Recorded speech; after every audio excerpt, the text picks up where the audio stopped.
Blog Talk Radio.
All right, good morning, everybody, and welcome to the Women of Golf Show this March 31st, 2015. Here we are, the last day of March. Hard to believe another month has just seemed to whiz on by.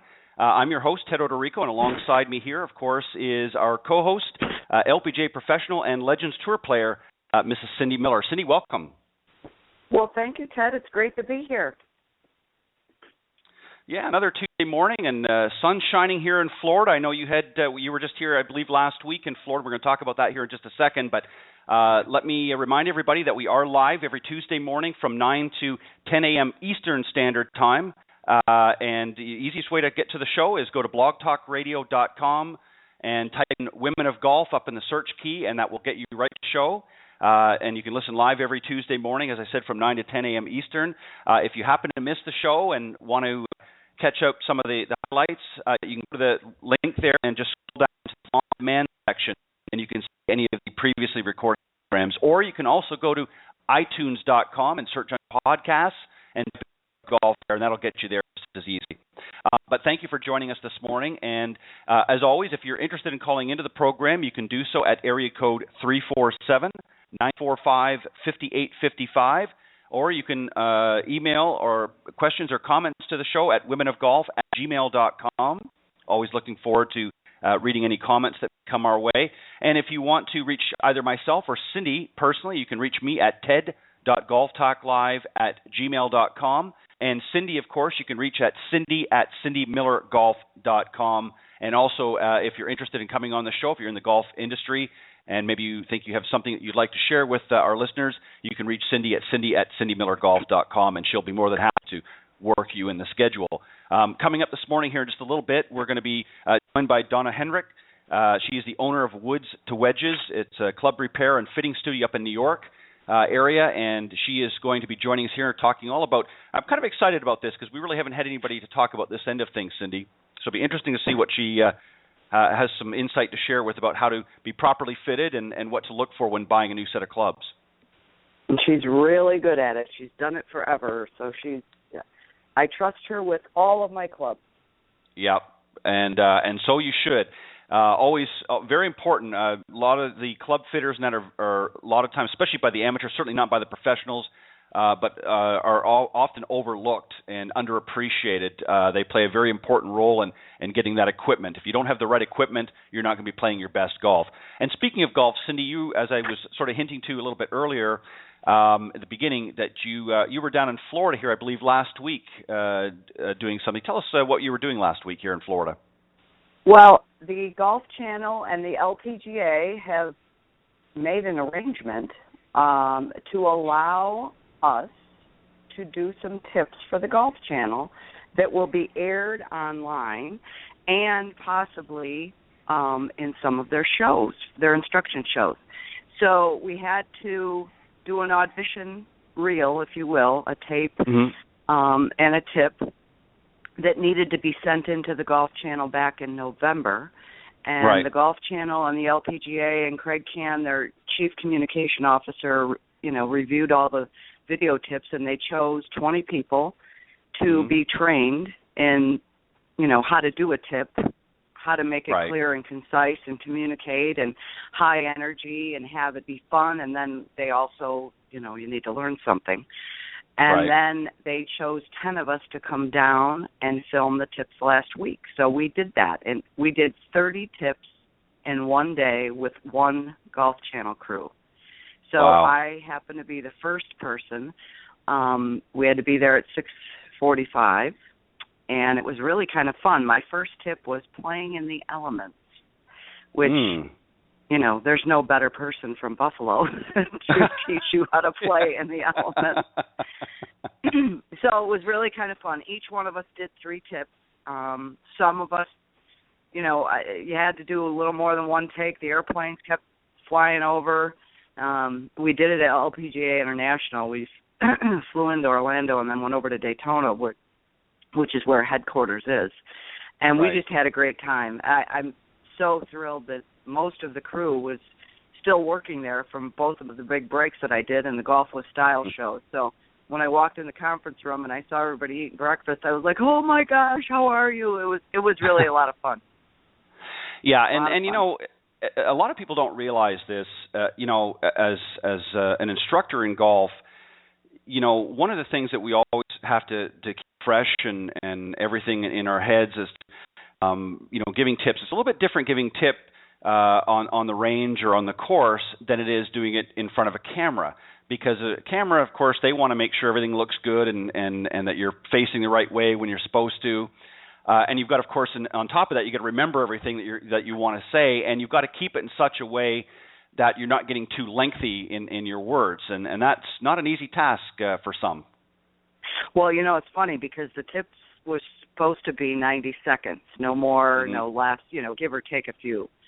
Right. And yet you had to, be clear, communicate, have high energy, fun, and teach them something. And my second tip was draw on demand. And it ended up being 38 seconds long. And Schulte, if you watch the Golf Channel at all, Schulte used to be the producer for the Michael Breed show, The Fix. Right. So he comes out. They had this tent where they were watching 3 different screens because they had 3 different cameras, and they had the big mirrors for the lighting. And so needless to say, in the rain suit, it was like, holy cow, this is hot. But anyway, he came out and he goes, "You know what? That was great. I learned what you wanted me to do, but can you make it a little longer so we can keep you on camera a little bit longer?" And I said, "Well, I really don't know how to. It's wham, bam, thank you, ma'am.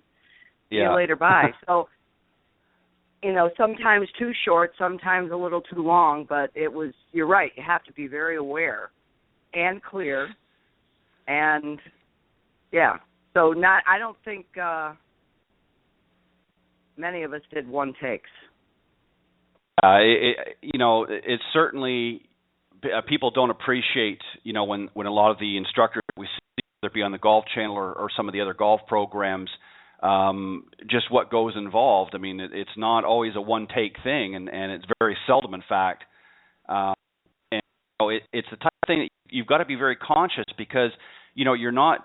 You have to. The camera becomes your player that you're instructing, so you have to be conscious of where the camera is, and if there's maybe 2 or 3 cameras. Sometimes they want you to, sort of look around, move around, that sort of thing. But at the same time, you can't get out of shot. So a lot of things to keep in your mind, and then at the same time, give the golf lesson. So, it's one of those. Yeah, so it's one of those things that, again, couldn't have thought of a better person to have go down and represent the Buffalo, New York area than Cindy Miller. So now also, Cindy, we wanted to just make mention to the audience today. We have got some kind of exciting news here recently. We've, I guess, brokered an arrangement, if you will, with the Symetra Tour, who is the ladies' equivalent of the Web.com tour. Really, it's a platform for a lot of ladies that are wanting to take their game to the next level and become an LPGA player, if you will, on the regular tour. and we've been in discussions with a representative there, and they want to actually, I guess, partner with us a little bit and have some of the winners of the upcoming events come on the show here and talk about their wins and so forth. And so we're pretty excited about that. Yeah, that's a great opportunity, not only for us, but for the Symetra Tour and the Symetra Tour players. They are often underlooked and underappreciated as well. And there are so many good players out there. In fact, I was looking not too long ago, there's some women playing out there who've won the U.S. Open. So we're very, very excited about that. Yeah, and we have some other things that we're not going to get in too much detail at this point. It's still sort of a progression, but very excited about that. I know, speaking with the representative from the Symetra Tour, that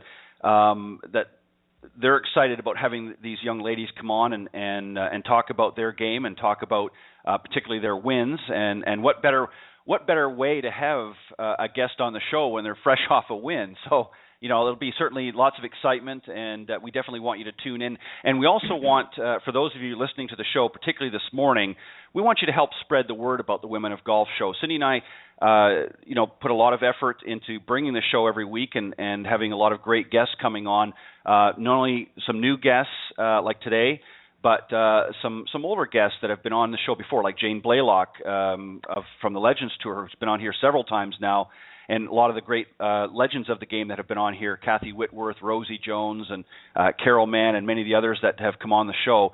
They certainly give a lot of their time to come on here and share their stories, experience. So this is a great way for ladies to be engaged every Tuesday morning. It's just an hour long. Come on and join us. And if you want to do that and you want to get sort of inside information, go to blogtalkradio.com, type in, as I said, Women of Golf up in the top corner. When you go to the home page, just below the top there's a little follow button. If you click on follow, that will link you to the show. And in your inbox, in your email inbox, just before the show, I think a day or so before, it'll actually send you out an email reminder to let you know the show is up and coming and who's going to be on the show. So make sure you do that today and pass it around and help us to continue to bring you some great women of golf. Cindy, I noticed. Did you look to see who won the tournament this past week on the Symetra Tour? It was Sue Kim. They played the Florida Naturals Charity Classic in Lake Wales Country Club in Florida. She shot 3 rounds, 70, 71, and 70 for a 5 under par total of 211, and she made $18,750. Wow! And you know what's funny? God, you're missing the beat here. The first 3 players on this, guess where they're from? Canada, dear. Canada. Oh, really? Hello. Oh, yes. That's right. I forgot. 4 of the top 5 were from Canada. Sue Kim, Brooke Henderson, Brittany Henderson, and Brogan McKinnon. What a great name that is. Wow. Yeah. Hopefully we'll get her on the show. It's interesting, and it's funny because the Canadian ladies seem to be doing much better than some of the Canadian men are doing on both the web.com, but also on the regular tour. And I don't know if it's just by sheer volume or just they're better players. Probably they're better players. I think the ladies are, in my opinion, much harder working when it comes to getting out there and grinding. And congratulations to Sue Kim for her win this past weekend. And we're looking forward to partnering up with the Symetra Tour and having some of these great ladies come on and share. And they're going to be full of excitement. Yes, they will. There's 14 women from Canada that played in this tournament last week. Wow. And you know what I believe it might be? Because of their great junior program. Yeah, Henry Brunton runs their junior program, and he does a fantastic job.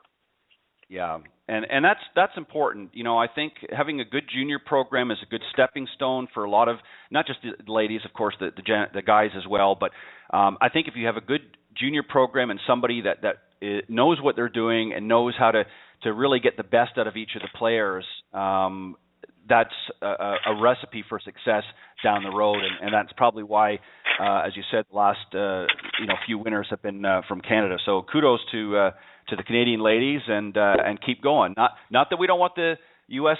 Girls to have a shot too, but I gotta my heart certainly is in Canada as well. So kudos to the Canadian girls. But lots of good, exciting things happening here in the next few months with the Symetra Tour, and we'll keep you posted as we go along. And I believe next week we're going to have the winner on, so we're excited about that. So good luck, ladies, and we'll see who's going to come on the show next week.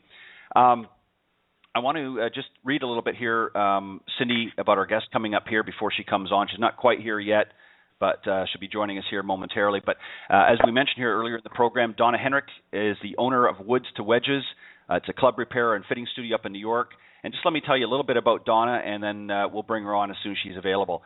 Donna has been, as Cindy had mentioned, in the golf business for many, many years, in fact, over 40 years. But golf was not only her career choice, but it was a hobby as well for her. She began working with her dad at Elmo Meadows as a head professional, John Henrich. He was the head professional, and she worked as a golf shop assistant, doing everything from cleaning carts to running tournaments, but always loved the club repair side. And she was a member of the former PCS, which is the Professional Club Maker Society, and a certified Class A club maker. She has also helped to train many PGA members in the club, repair and fitting workshops, as well as taught club making and fitting classes. She's a member of the Tantera Country Club and the Fox Valley Club, where combined she has held the club championship title for 22 times, which is very outstanding. That's not an easy task to do at any level. In 1974, her family started the Woods to Wedges retail store, which is located in Clarence, New York, again for club repair and custom clubs. And in 94, they moved to the, I believe, is it the Whirl Golf Dome? Whirly. I think Whirly. Pardon me. Yep. Whirly Golf Dome, and to be able to have their headquarters there, of course, and offer a more extensive retail facility, club repair and fitting center in the area. In 2014, they built a club fitting studio where they fit golfers of all levels, utilizing the TrackMan for their wood and iron fittings and the Sam Putt Lab for their putter fitting. Excuse me, tongue's a little tied this morning, but we're certainly glad to have her on the show. And let's I see she's ready. Let's bring her on. Good morning, Donna, and welcome. Good morning, and welcome to the Women of Golf. We're glad to have you here this morning. Good morning. Thanks for having me. You're Good quite morning, welcome. Donna. We're so glad you're here. Good morning, Cindy. Well, Donna and I have known each other forever. Yes, forever. And we work together. We should qualify by saying that. Yes, we do. We do. Well, that's good. Well, and I must tell you, Ted, just one second. She's one of the best women amateurs in the city of Buffalo in Western New York. And she's also a craftsman at what she does. She's not only a scientist, but she's a craftsman, and she's so diligent with detail, and she's awesome. So I trust her with every club I own. Well, I appreciate that. I think you've exaggerated the level of my playing ability now that I'm part of the real world and have a real job. Well, it's hard for all of us to be as good as we used to be, but we know that you know in what our you're mind. doing. Yeah, we still can do it. Until we put the club in our hand and can't move. That's right. Well, let me let's start off this, and Donna, as we were Cindy and I were talking about a little earlier before we brought you on, I think this end of the golf industry, certainly not by professional standards, but certainly among the amateurs, I think is a grossly misunderstood and not a high priority for a lot of amateurs because they don't understand the importance of being fit properly and really how to buy golf clubs. So let's start off with I guess the obvious. As we start a new golf season here, we're rolling out in the month of April here tomorrow. Everybody's getting excited about getting out and playing. What are some good tips if somebody's looking to purchase a new set of golf clubs for the season? What's a few good tips maybe to start off? Well, I think before you go in the store, you really kind of want to assess your skill level, your level of commitment to the game. I mean, how much are you going to practice? How much are you willing to work at it? As well as your budget. I mean, you can certainly get clubs very affordably if you're a beginner and you're not really sure if you're going to like the game, you're only going to go out a couple of times. You don't need to spend a lot of money. You can get what Cindy and I call golf in a box, which gives you, a couple of woods, the irons, the bag, the putter, everything you kind of need to get going. And you can do that for around $200. And depending on how much you decide to get into the game, that could really last you your entire golfing career if you wanted it to. If you're a little bit more advanced, maybe you're just looking to, I want a driver that I can hit a little farther, or I really struggle around the green. Let's look to get some different wedges. So you kind of want to assess where you're at before you go in. Right, and I think that you kind of hit it right on the head there. I think a lot of people, when they are looking to, they maybe walk into a golf shop and they see they get kind of a sticker shock and think, wow, I just want to play a little bit and I want to get into the game, and they don't realize that there are other options. I think what we want to really have you sort of instill today is the importance of being fitted properly. A lot of people, for those golfers that do play a little bit more often, they really do need to have the proper equipment, not only in the selection of what they purchase, but also making sure it fits their body type, and also there are other factors which we'll talk about here in a second. But is it important as well, in addition to good players, is it important as well for even the high handicappers to be properly fitted? I think it's even more important for a higher handicapper to be properly fit, because a lot of times, and I liken this to the clothes in my closet, you try to buy something for where you think you're going to be. So I buy the size that's one size smaller than I'm ever going to fit into, and I end up getting rid of those. Well, in golf clubs, over the winter I sit and I watch golf and I decide I'm going to practice a lot and I'm going to take my game to the next level. If I go in and I buy the clubs to fit that level, I really never get there, and I just frustrate myself. So I think it's very important for a beginner to buy what's appropriate for them, not for where they're going to be 2 years from now. Right. And I what think are some of the... Sorry, go ahead. What you said earlier about the custom fitting is true, but I think that golf magazines and the Golf Channel and people in general are becoming more knowledgeable about that, because you find numerous articles now in the magazines about getting fit and how important that is. And that is so true. I think what you said is correct. I think for the high handicappers, particularly the pros, we know they've got really an arsenal of club fitters and professionals around them to be able to tweak and adjust as they go along throughout the season. So they're certainly well taken. Their level is so good that they can really play with anything. They'll adapt to that. Yeah, exactly. And sometimes they often do. If a club or something breaks during a round, sometimes. In fact, I remember John Daly back a number of years ago had broken one of his clubs, and he ended up they got him something out of the pro shop, and he just went and played, and of course did quite well in that particular round. But so they are very easily able to adapt. What are some fitting variables that need to be considered when being? Well, first of all, we normally look to the length of the club, and not only does that come to the height of the player, but also how long their arms are and their posture. Do they have any physical limitations that keep them from being able to, hold their posture or whatever, where we might go with a longer or a shorter club? The lie angle is very important, and what that is on an iron, it's getting the iron to sole underneath the sweet spot at the base of the swing.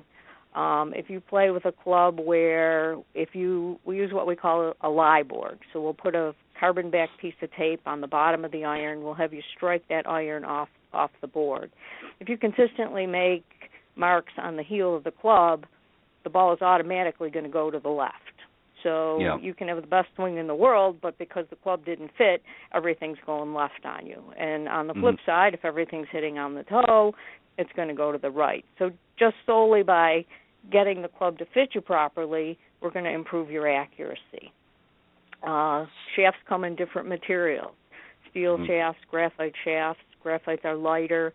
If you're looking for distance, they come in different flexes. You want those to match the club head speed that you're generating. There's different styles of club heads.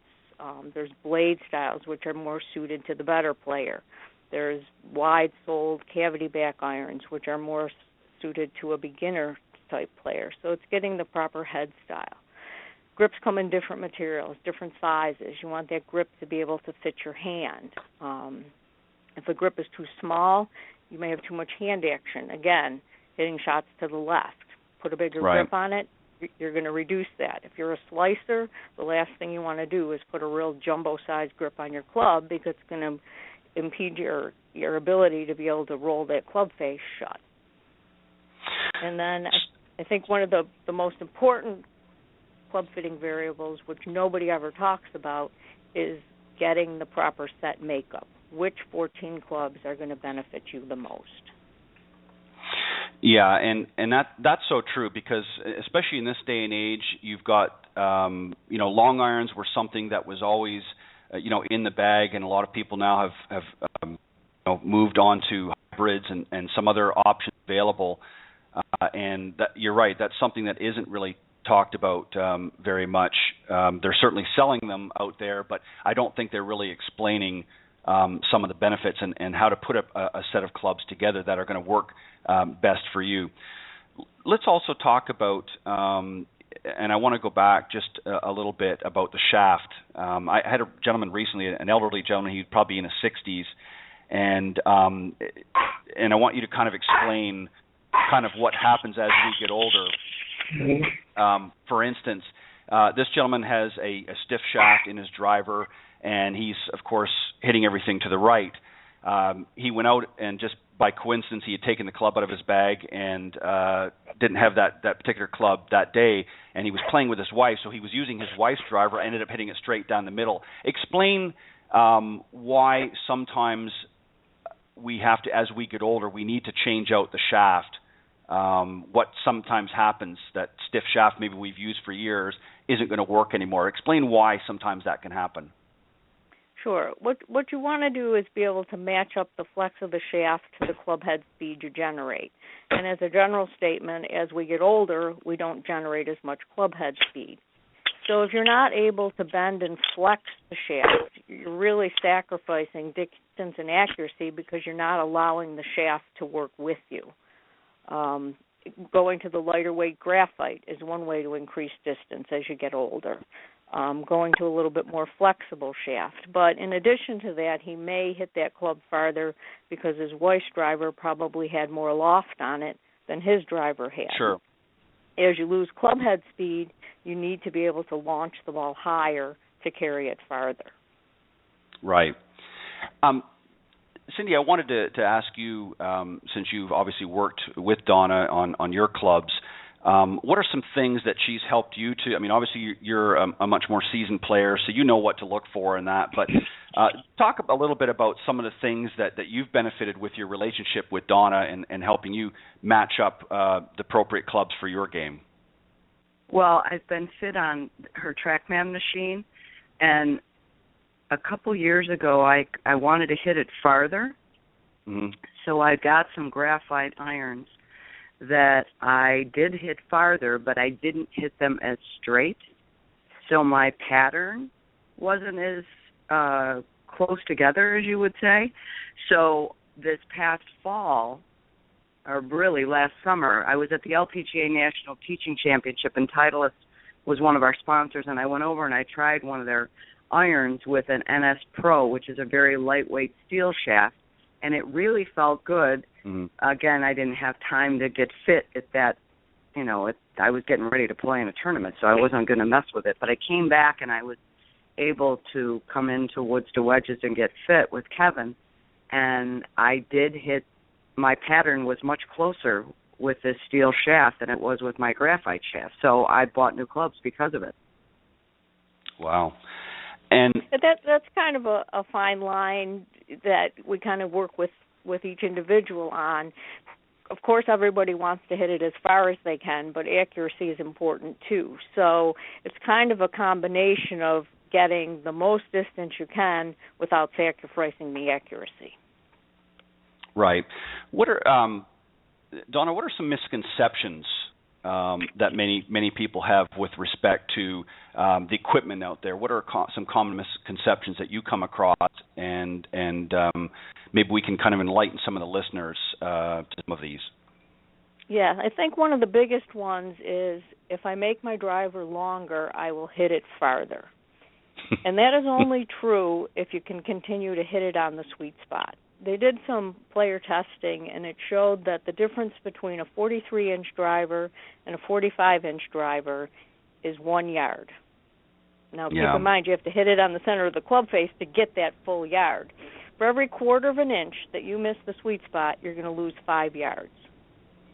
So the longer length club is much harder to control.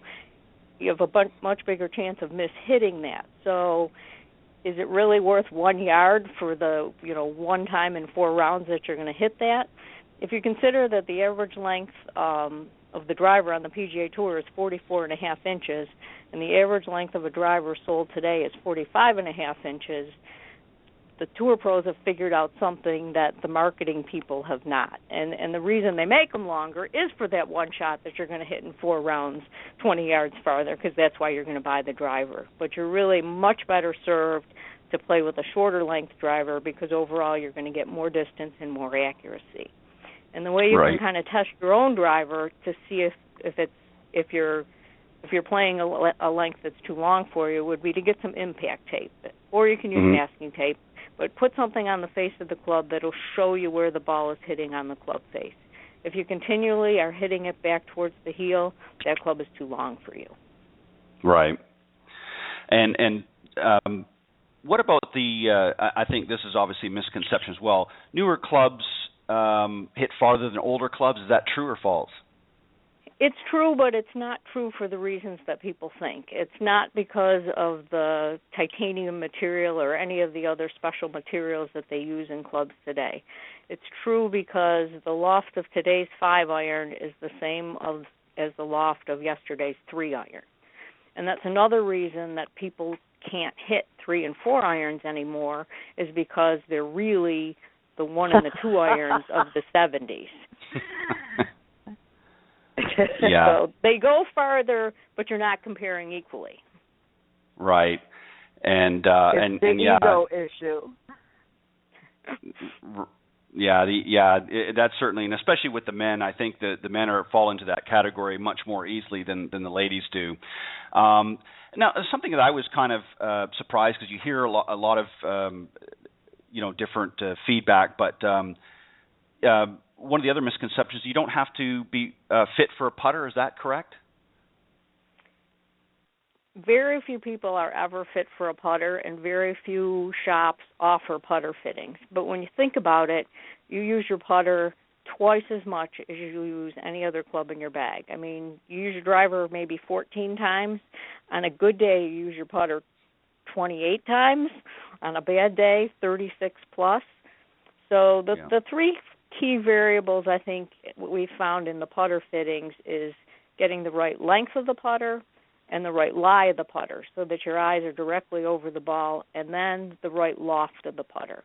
I found when I fit myself, I am an extremely wristy putter, and I added so much loft at impact. By just decreasing the loft on my putter, I got the ball rolling better and putted better without spending any practice time, just because the putter fit better.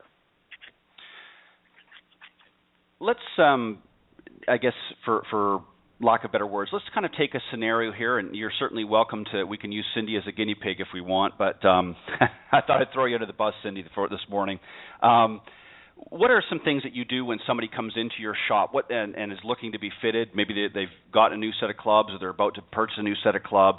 What's sort of the process that you go through in helping them to get ready? Well, ideally, we like them to come to us before they bought the set of clubs, because after they've bought it, there's a limited number of things we can do to make the adjustments. I mean, it wouldn't be cost-effective to go ahead and reshaft all of those clubs to a better fitting shaft. So typically we would start with, some type of an interview to kind of assess their skill level, their commitment to the game. Do they take lessons? Do they practice? Are they a once-a-weeker? Do they have any budget issues? Do they have any physical limitations that we need to take into consideration, when we're doing the fitting? We'll start by... Was that going to be a question? No. We start by determining an approximate length that's going to work for them. We use the Mizuno shaft optimizer a lot to kind of zero in on a shaft that's going to be appropriate. It'll recommend the right weight shaft, it'll recommend the flex, it'll recommend the material. And then we have all the fitting components. With the adjustable drivers now, it's very easy to swap out shafts. And we also have that ability in irons. So we can put together the combination of club that we think is going to be the best.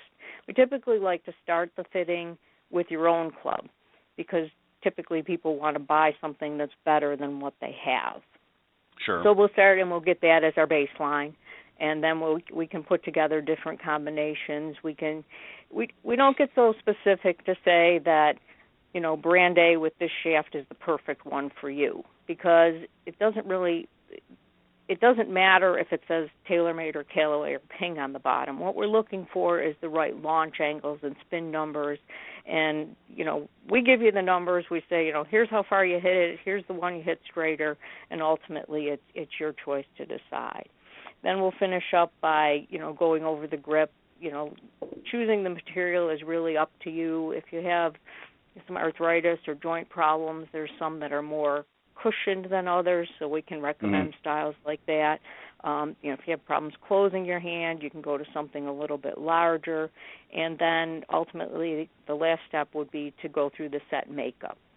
What is the longest iron that you hit well? If it's a 6 iron, then we're going to look to get maybe a 4 and a 5 hybrid. Going through the fairway woods. Do you hit a 3-wood well? Are you better served with a 4-wood?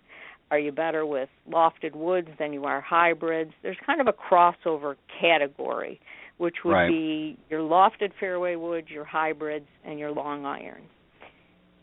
Ultimately, you want to get the club that you hit the most consistently for the yardage that you need. So there's no magic in a fairway wood versus a hybrid versus a long iron. It's going to be individual as to what you hit the best. Generally, if you have a little bit steeper swing, you're going to do better with a hybrid. If you have a little bit more of a sweeping swing, you're better off with a fairway wood. If you're a little bit steeper, you're going to do better with a hybrid. So it's really finding what works best for you. I think, you walk in a store, you see that there's 8 irons, 4 through the wedge on the wall, and you think that's how they come. But in custom fitting, that's not how they come. They come however you need them to come. So we can start with a 5 iron or a 6 iron. We can add those hybrids. I think particularly when you get down into the wedges, those are your scoring clubs. People don't carry enough wedges. As we talked about a few minutes ago, with the lofts being significantly different than they used to be, the pitching wedge today is like the 8 iron of old. So if you have a pitching wedge and then a sand wedge, you have a gap of almost 2 clubs in between there. You're much better served to add, a gap wedge in between there. Now, what about, as I was mentioning a few minutes ago, a player like Cindy, who obviously is much more seasoned, knows what works and what doesn't work? How can you help her, with maybe an existing set of clubs? She talked about earlier about getting different shafts put in. The way we do our fittings, with having the ability to swap out different shafts, if we have, let's say Cindy's a Titleist person or whatever brand she happens to like, well, we can take and we can put that NS Pro shaft in it. We can put a graphite shaft in it. We could put a True Temper shaft in it, and it would allow us to see, does she hit one of them longer? Does she hit one of them straighter? Does she hit one of them higher so that she's coming at the green at a better angle? So it allows us to do all those comparisons for the better player, because that's, a newer player, they're not consistent enough that they're going to know the difference between those things. But for somebody like Cindy, we can really dial in the key combination. Yeah. Do you have a frequency machine, Donna? We do, yes. And so, do you test people's clubs before they? It isn't a service we offer at this time, but it's something that we can certainly do. And what a frequency machine is it measures the stiffness of a shaft. One thing throughout the industry is there's no consistency in for example, the loft of a 5-iron, which is why you may hit one 5-iron farther than another. Again, it's not that there's anything magic about that 5-iron. It's just that it's more like the other company's 4-iron. Well, the same holds true with the flex of a shaft. Because the shaft says stiff, all stiffs are not created equal. But we could put those on a frequency machine and say, this one is at, 250 cycles per minute. This stiff is at 260 cycles per minute. That's why it feels different to you. If you have one that you really like, then we can find another one that frequencies out the same. What, Donna, you talked about also grips, and obviously there's a multitude of different types of grips, and again, it's more of a personal thing. Again, if somebody's needing maybe a little softer, more cushiony grip. And I know that I know the answer to this particular question, but I want you to share with some of those that maybe aren't as familiar. How often should you be changing the grips on your clubs, and why? It depends on the material of the grip. Some will last a little bit longer than others, but typically most companies suggest every year. If you're playing maybe like 30 to 40 rounds per year, that's about what you're going to want to do. If the grip starts to get shiny, if the grip is cracked, if the surface is smoother, if you can start to see the wear marks where your thumb is or at the top of the club where your hand slips a little bit, if the grip doesn't have its tackiness anymore, that's kind of the sign that it's time to replace it. And that's something that's easily done. I mean, we do it. Usually it's like a next day turnaround. And you can also change sizes at that time, too. If you were never fit for the grip to start with, maybe you need something a little bigger or a little smaller. So that's a good time to actually get the grip fit to you. What do you think, Donna? It amazes me how many people don't change their grips. I mean, I do it myself. You kind of play along with it, and, you just go along, and then you replace one and you realize how bad the rest of them really are. It's kind of like that old comfortable shoe. You just don't want to throw it away. Exactly. And also the putter grip. Again, you use that more than anything. A lot of people are going to the oversized putter grips now. You see a lot of the super strokes and the winds. And what that does is it kind of takes the wristiness out of the putter stroke. For the last couple of years, we've put a ton of those on, and we really take very few off. And now you're seeing more of the manufactured brand putters on the shelves with those bigger grips because the greatest percentage of people are going to those.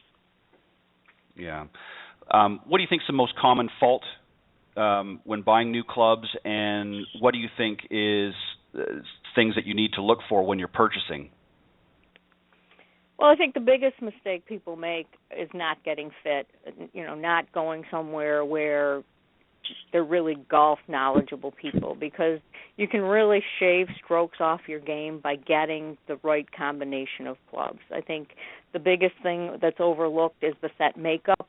People walk in, they see, 4-through wedge on the wall, so they think that's how they have to buy it, and then they never hit the 4 or the 5-iron because they can't. So you really could put 2 more clubs in there that would be useful for you rather than carrying these around just to keep the bag in balance. So I think those are probably the biggest mistakes. Definitely not getting fit, not being able to try it out before you make the purchase. And we touched on, obviously, TrackMan. Cindy mentioned about getting on there. Tell us a little bit about TrackMan, what the process is there, and what do you look for in making decisions to help the consumer? Well, the TrackMan really allows us to measure everything rather than guess. As most people are aware now, the TrackMan is the number one fitting tool used on the PGA Tour. It's so specific that they even use it, for their lessons. And I've heard comments by different PGA pros and their teachers that if a pro is struggling, he no longer sends a video; he sends his TrackMan numbers, because it doesn't only measure the launch and the spin of the ball, but it measures your attack angles and how you arrive at that launch and spin. So just having those numbers allows us to better fit a driver. I mean, for example, And I mean, you can show people. I can tell people all day long that they need to hit a more lofted driver, but for example, the average club head speed for a female is 65 miles an hour.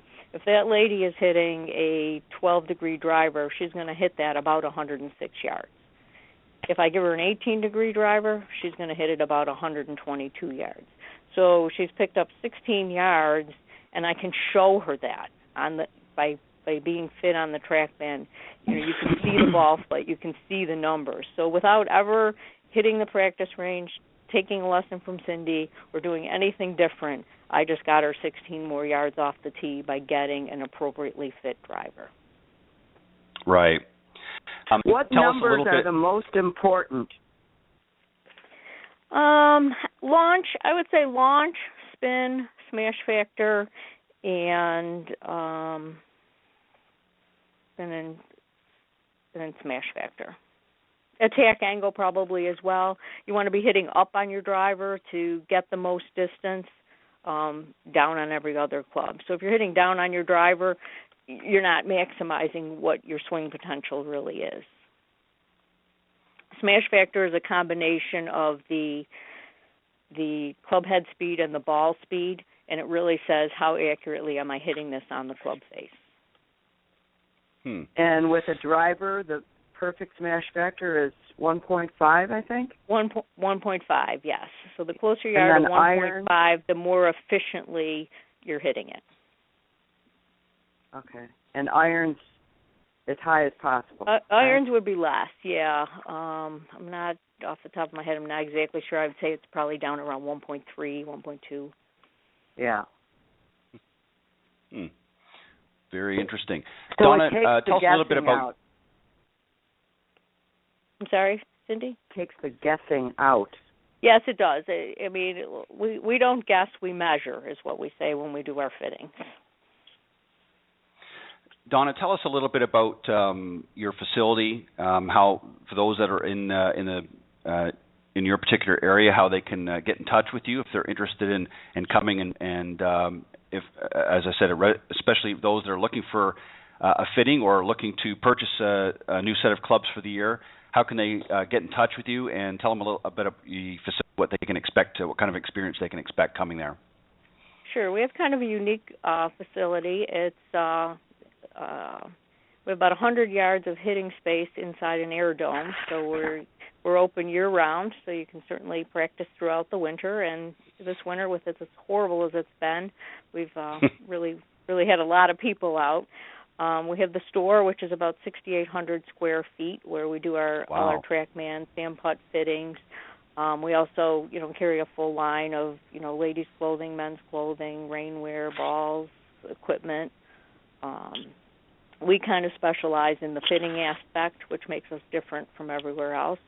We're locally owned, and we happen to be owned by two females, and we're lucky enough to have Cindy in the dome, so it's kind of an all-female complex, although we do allow some of the guys to teach in there as well. And then we also have a restaurant, so you can kind of make a day of it. You can take some lessons from Cindy, get some equipment from us, and have a beer and a sandwich when you're done. We're located in Williamsville, which isn't too far from the Buffalo Airport, and not too far from Toronto. We've got a lot of Canadians that come down. Mm-hmm.